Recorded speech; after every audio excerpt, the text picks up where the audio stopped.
So I got a bunch of mail. Richard, Chinese government not trustworthy. Okay.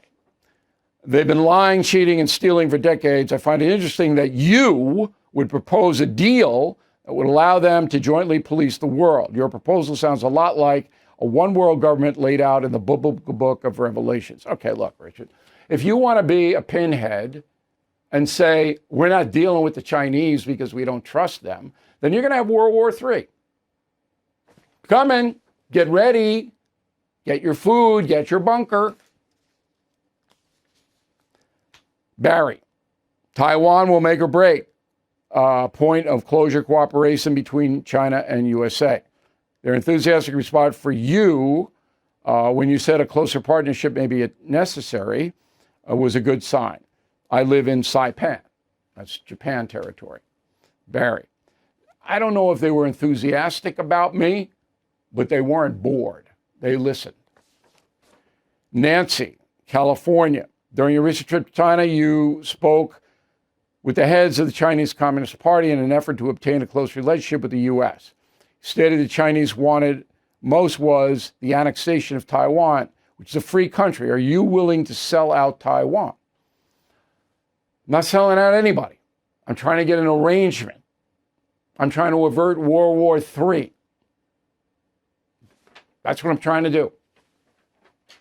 Arrangement could be made. Andrea Malcuso, Carrollton, Texas. Regarding your off-the-record trip to China, you allowed to discuss the Q&A with President Trump? No. I don't. When I talk to the president, this, I said this is off the record. Because it was off the record. Now, the Chinese knew I was talking to Trump because I told them that up top. I tell everybody up front. They knew.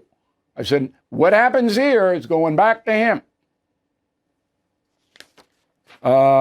Richard, I thank God every day I was born in the USA, greatest country. Fortunately, a politician and radical activists in the country would love to have totalitarianism.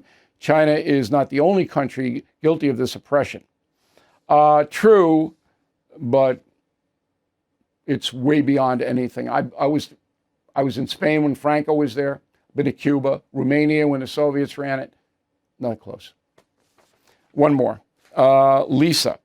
Far left could learn a thing or two about the brutal communists as far as social order goes. Yeah, and San Francisco was big. I wrote about that in the message of the day on BillO'Reilly.com. They're appalled. They go, what is this? Because they all have relatives living in San Francisco. I go, this is progressivism. This is what happens. Thank you for watching. To view full episodes of the No Spin News anytime, sign up to become a BillO'Reilly.com premium or concierge member today.